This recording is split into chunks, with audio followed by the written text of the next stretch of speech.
I put every monument in Europa Universalis IV in Rome, and the Pope man now controls the crazy bonuses awarded by these monuments. Not only will Rome itself have some of the craziest local modifiers you can imagine, but the Pope will also have global modifiers such as 135% advisor cost, 50% idea cost, and 40% tech cost reductions. And there's many more. Many of these modifiers are very overpowered, but how will the AI controlling the Pope man manage it? We're gonna have to watch and find out. Question of the day: what is the most enjoyable nation to play in EU4 outside of Europe? Let us know your opinion in the comments below, and if you're looking for some inspiration for a new run for yourself, make sure you take a read around and see if you can find some inspiration. Here he is, the mighty Pope man, with all of the monuments for insert province here, this time in Rome, and yes, it is going to be a good one. I would have covered everything you needed to know in the intro, but before we get too deep into it, I need to tell you guys about this video sponsor, Clash of Clans. Now, I'm sure most of you have heard of Clash of Clans by now. It has been massive since many of you kiddos were in pull-ups, but in case you lived under a rock for the last 10 plus years, Clash of Clans is a persistent world fantasy themed game in where you are the chief of your own village. You can upgrade and build up your village using resources that you gain as various rewards, purchase using metals, or produce them within your own self-sufficient village, which is stonks, as the kids say. What you build matters, as certain buildings produce certain resources that are needed for further expansion and growth, so a bit of min-maxing may be beneficial, and I know how much you nerds love min-maxing. And when I said the world is persistent, that is important to keep in mind because you'll be playing with other people, not just yourself. And if another player's village has certain resources that you need, well, it may be time for a war deck of your own. Because, as we know from EU4, all you need to declare war on someone is to want something that they have. The coolest part about Clash is that it is entirely free to play, and you can download it right now on Android or iOS using the QR code on the screen, and I'll even link the download in the description of the video and the pinned comment so you can jump right into the action after this video. So make sure that you support companies that support content you love. Download and play Clash of Clans today. So let's just head on in speed 5 and unpause. Pope man opening up with a decent alliance block with Castile being the major, but pushing into Provence now. Going to probably be taking quite a bit of land down there in Provence. And as quickly as they came, they went. Byzantium is gone, gobbled up by the Ottomans in literally like 1 year. Very, very quick. And not only that, but they also annexed these guys over here. So yeah, the Ottomans are having a solid opener. And another war of aggression, this time for Ravenna. They ended up taking Provence, but yeah, the Pope man is now at war with France and all of her subjects. France, who has annexed all of the land from England, kicking them out of France as well as Brittany. So I think it's safe to say that France is going to be a major contender for the power struggle in this one. Also, a very beefy Castile already annexing a very large portion of Aragon's development. Ah, yes, the Great Wall of China adding a +2 to attrition for enemies here for the Pope. Of course. And I assume that this was part of the plan all along because Castile has now joined on the side of the Pope man and is probably going to 1-for-1 go pretty even with France. I think they will. And the slow roll continues. Pope man and Castile both pushing into France. Meanwhile, an absolutely massive war going on over here between Hungary as well as Poland, Bohemia, Lithuania, as well as their subjects. And yeah, Hungary is getting dominated. They do not stand a chance. And while we're taking a look, an early first war between the Ottomans and the Mamluks. Mamluks having a bit of good expansion early on. Same with the Ottomans though, and they actually got Crimea. So safe to say the Ottomans are probably going to win. And very nice to see France pieced out because Burgundy decided that they were going to start attacking for Rheims up there. So Montpellier is now a papal possession. And sadly, Ravenna was not able to get reconquested because Austria took it before they could get to it. So Pope probably not going to be getting along with Austria. I don't know how this happened, but Austria full annexed the Teutons. I don't know. Interestingly enough, Aragon was full annexed between Genoa and Naples. So yeah, Genoa now a regional power, as well as Naples taking all of Sicily and parts of Catalonia. And yeah, it doesn't look like France is going to be recovering. With Burgundy pushing on Paris, but it looks like England decided to get in on the action, taking back most of their land in Normandy, but also pushing well into Brittany. And of course, a couple of the subjects are now looking quite a bit better. Also, how about that snaking Savoy? I like that a lot as well. The Pope man has made a couple of en routes over across the sea here into the Aegean in this province here, as well as this province over here in Albania. And with borders with the Ottomans, it's only going to be a matter of time before, you know, maybe they butt heads. And very cool, Orleans has taken Paris, and maybe we even see a retrial of Joan of Arc, huh? Now this is an interesting one. The Pope man has actually declared a punitive war against Savoy. Apparently they took a couple two provinces in southern France, and Austria has backed them up So we got a big war on our hands. And AI being AI, completely incompetent, they released a couple of like one province miners from people involved in the war, and that's about it. So they didn't even take any land. And another good war, this one not involving the Pope, but Burgundy attacking Austria for an excommunication war. So they're probably going to take maybe one province here, but Austria getting dominated by Burgundy, who's actually looking pretty good, all things considered, is very funny. I'm a big fan of this. Oh, my man. Sorry, Joseph. My editor's going to have to take a look at this one. Styria has been released by Austria. Meanwhile, Austria is occupied by the Ottomans in another war. So yeah, safe to say Austria out of this one. And it looks like just to cause problems, Ottomans took Siena, one province in Italy, while the Pope man has some provinces over here bordering the Ottomans. So safe to say they're going to be clashing. I'm waiting on it. I'm itching for some more here. And as for ideas, the Papal States actually went with divine ideas followed by espionage. And let's take a look at what the policy is. 20% siege ability when they finish that. So that's going to be really nice because if you guys don't know, espionage actually gives 10% siege ability right here. So yeah, they're going to be doing quite well. Ooh, I've been waiting for this. So the Ottomans have actually been declared on by the Papal States, and you won't believe what it is for. My friends, the Pope man has declared a coalition war on the Ottomans, and they outnumber them very heavily. So I think the Ottomans may actually get bumped out early this time around. And lads, peace has been set. We have a couple of nations released, namely a big, beautiful purple phoenix over here in Greece. Byzantium back on the map right next to Skanderbro and our Albanian lads. Man, do I love coalition wars. And that is the second punitive war that we've seen the Pope declare. So Pope, an absolute war hawk, looking for an excuse to attack people. And we're not really focusing on East Asia just because, you know, it doesn't really make sense when we're focusing on the Pope. But you can see that Bamanis and Bengal are the two big guys in India. Ayutthaya is doing pretty good over here in Southeast Asia. But Dai Viet has grown their head all the way up here into southern China, and they look kind of funny. But it looks like Ming not doing so good. We have Shun and a very, very beefy Manchu. Also, Chagatai has absolutely encircled Oirat. Ethiopia has united the Horn of Africa as well as southern Arabia, looking very good. Mutapa is the main guy in this area, with Congo getting the entirety of Central Africa. Sub-Saharan Africa is mostly just Timbuktu and Songhai. Doesn't look like anybody else is doing that good, but we do still have the homies hanging out. And speaking of the homies, if you check down below the video, you're going to see we have launched channel membership.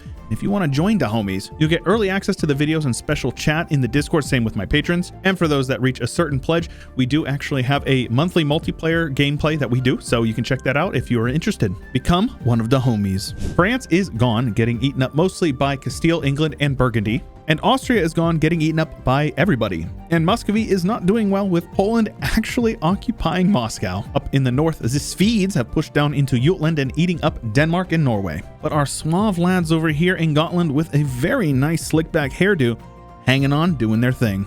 And my friends, Pope man said Deus Vult and crusaded the Ottomans. They're actually crusading them twice when you take a look that they have called for a crusade against them, but then they've also declared a war that is a crusade against them, and they called literally everybody from Europe in, it seems like. At least, you know, they outnumber them 3-1. Meanwhile, the Pope is pushing south down into southern Italy. It's about time that they united the boot. I feel like their conquest has actually been a little bit lazy considering the fact that they are super, super strong with all these monuments. And I don't know how this happens. I think I saw Budget Monk talk about this in a video like a year or two ago. But for some reason, some provinces over here in Prussia have no religion, which is really weird. If you click on them, it literally says no religion. I've never seen this before, but I didn't do anything to make this happen. This just happened on its own. If you know anything about that, let us know in the comments, because I'm actually really curious about that one. Ah, yes, it's all coming together. The Pope man going for Mare Nostrum, getting as many coastal provinces as they can. They have taken Cunevendigar as well as a couple other provinces from the Ottomans, and they actually took a couple of these provinces and then released nations. I don't know why, but that's what they did. And the Burgundian inheritance happened, and Hesse got them. Hesse got all of this development over here, and they didn't have to do anything for it. What's the weirdest Burgundian inheritance you've seen? I saw East Frisia get it one time, and that was hilarious. And the Pope man's borders in both Iberia, northern Italy, as well as over into southern Germany / Austria, looking quite good. Sadly, Byzantium has been gobbled up by the Ottomans and the Pope man, but the Pope man has declared the second crusade against the Ottomans, and it looks like they're not doing very good.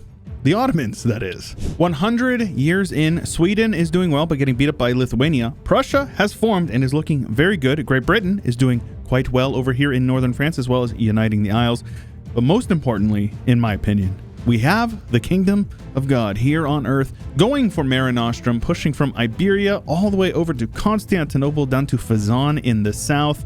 Very, very beautiful. And the Pope man decided to go innovative for their third idea group, and they have finished this up, and now their aggressive expansion is even lower than it was before. So you can see here they have minus 60%, and they would actually have another 20 if they had the Curia controller, which they don't have. It's actually Sealy, so that's kind of funny. And crazily enough, the HRE didn't pass a single reform. We have Bohemia currently the emperor, but it was Hesse before them. That, I think, explains why after Austria fell from grace, Hesse took over and got the Burgundian inheritance. But yes, we have an interesting looking power block getting sorted out over here. Prussia is allied to Hesse. Pope man is allied to Great Britain and Portugal. The Ottomans are allied to Morocco. And Bavaria and Bohemia are hanging out over here. But yeah, it looks like the major powers are going to be in the north versus in the south. But just take a look at the Pope's economy. 100 years into the game, they are making 344 ducats per month from trade. But they're also basically guaranteed to have their estates be loyal for the rest of the game from their monuments. You can see the bonuses they get from them are also pretty impressive. You can't forget about them. My boys over here with 107% taxation efficiency, and Rome over here with a clean 60 development, producing what looks like 48 goods produced over here, 48.1. So a third of the world's paper is being produced in Rome. And here we are in the age of absolutism, the Kingdom of God stretching even farther than it did before, but the Kingdom of Prussia in the north still doing pretty well and clinging to relevance, though it looks like they are actually losing a war to the Kingdom of God at the moment. The Ottomans maintain a little bit of a presence over here, but they are outshined by all the blue boys around them. Ethiopia in the south looking extremely massive, not to be confused with the other blue boys, Transoxiana and Baumanis, who are doing pretty well over there in the east. But you cannot count out Bengal, though I guess maybe you can, because they're getting beat up on by Baumanis at the moment. China is a mess, but the Qing has formed, which is always cool. I love to see the Qing form, but they are not doing well because Shun and Korea are currently beating them up. But Ayutthaya in the south is doing pretty good, and Qing has also replaced Vietnam. I also have no idea how this Sunni Muslim nation has a foothold over here in the home islands, but they do. Colonization has been a bit uneventful, as most of these nations have been at war with the Pope for most of the game so far, but we have Portugal in the south and in the north, and on the east and the west is Castile. The Caribbean entirely colonized by Portugal, and Mexico entirely colonized by Castile, with Louisiana and Florida. But up in the north here, we have the Great Britain colonies of the 13 colonies and Newfoundland, but it looks like there's a bit of Prussian Canada trying to get in on the mix. Portugal currently beating the tar out of Castile with their friend of the Kingdom of God, which is pretty cool. I love to see that. And of all the nations to blow up, I didn't think it would be mines, but here we are. It's mines. The Reformation was pathetic. It actually got smushed very early, but luckily Brandenburg converted in time to form the Protestant Prussian Empire. But we do have Anglican had formed. These guys were also Protestant. They actually had a center of Reformation over there, but Reformed is gone. There's literally no Reformed countries except for Switzerland over here. And in the end, Russia does still exist, though they are certainly a shell of what they once were. The rest of the land around them is pretty white. We've got a little bit of Westphalia, but the rest is almost exclusively the good old Kingdom of God. Papal Britain has a bit of a ring to it, but Lithuanian France is also a pretty good one. Though I think my favorite is probably Lithuanian Iberia, because somehow, someway, Lithuania became the absolute supervillain in this timeline, and split a bunch of Russia as well as the steppes with Poland, and then a bit of land up here in Scandinavia with Gotland, of all people, pushing them out of their homeland of Gotland. I guess you guys can say that Gotland got land, right?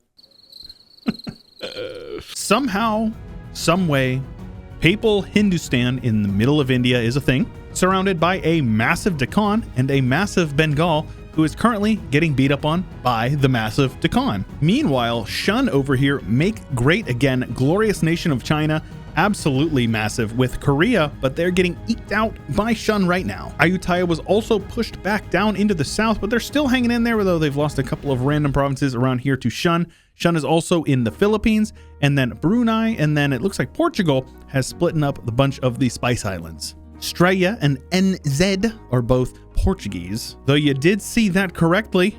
This is indeed Icelandic Australia.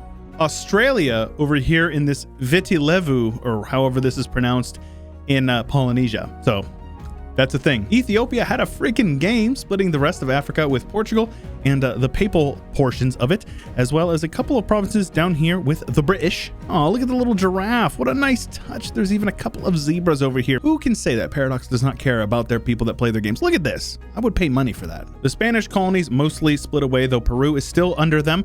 Rio de Plata in the south, but we do have a Prussian Columbia up here in the north, right next to an unexpected one, Lithuanian Columbia. If you guys had that on your bingo card, go ahead and cross that out. That is worth a double point. And then making your way up here, you're going to see quite a bit of pink up here, and that is because Mexico is absolutely massive. Mexico split the majority of the development of here in North America with Prussia, as well as the new Kingdom of God, which is really cool. And let me give a quick tutoring session to you boys who leave comments on my videos saying, this is not North America, this is not South America, America is one continent. Somewhere in this region, I don't know exactly where it is, but you basically cannot walk from here to here. It's impossible. You have to take a boat, and thus the one continent is very much split into two essentially different continents.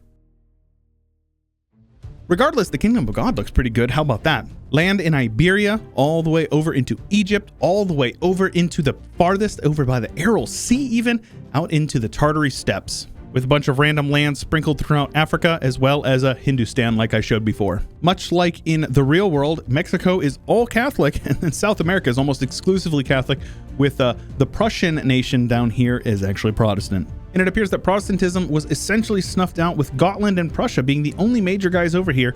And I don't even know if you can call either of them majors. Great Britain is still Anglican, but the rest is all Catholic, because you gotta know the Kingdom of God is enforcing that faith. Though something you don't see very often is a very Coptic Africa, as Ethiopia has pushed that faith all over the place, which is really cool to see. Asia is absolutely a mess, with some Tengri, some Shinto, Confucian, some Sunni over here, Hindus over here, though lots of Catholics in the central parts of India, with Buddhism down here, and they've actually converted a ton of land in China proper, which is pretty interesting. It's all Catholic down under, except for Icelandic Australia. And culturally, it's all Austrian over here, with Lower Saxon and Prussian also making up a very large portion of the development in this region. France is all Occitan, apparently, and sorry, my Spanish boys, you're all Catalans in this timeline. Greeks pushed a bit across the Sea of Marmara. And how about that Pontic Renaissance over here in the steppes? I will take it. I will take it. The Bedouins and the Egyptians have been pushed out by the Syrians, and the Yemenis have taken over the majority of southern Arabia. Definitely some culture conversion over here by the Rajasthani, and it definitely looks like some culture conversions happened for the Persians and the Khorsani over here as well. Chinese cultures have definitely undergone a couple of changes over here, with the Siamese group over here, and the Chinese group mostly getting pushed over here, though you do have Sino-Korean, which is always pretty cool. And no surprises really here. You can see the Kingdom of God with 11,500 development, followed number 2 by Portugal and Shun, both with below 4,000, and then way down at 3,000 with Lithuania, which is still pretty good for them. Ethiopia in the 5th spot, Mexico in 6th, which I expected them to be higher, but North America has not a lot of development in this timeline. Poland and then Deccan eking out the 8th spot with a little over 2,000 development. Fully stacked up economic hegemon for the Kingdom of God. And overall, I would say great success. Monuments in Rome, very good, very blessed, Deus Vult and all that. If you guys have a suggestion of another place you'd like to put all the monuments, let me know in the comments below. Make sure you like the video if you enjoyed it, and subscribe for more, because there's plenty more to come.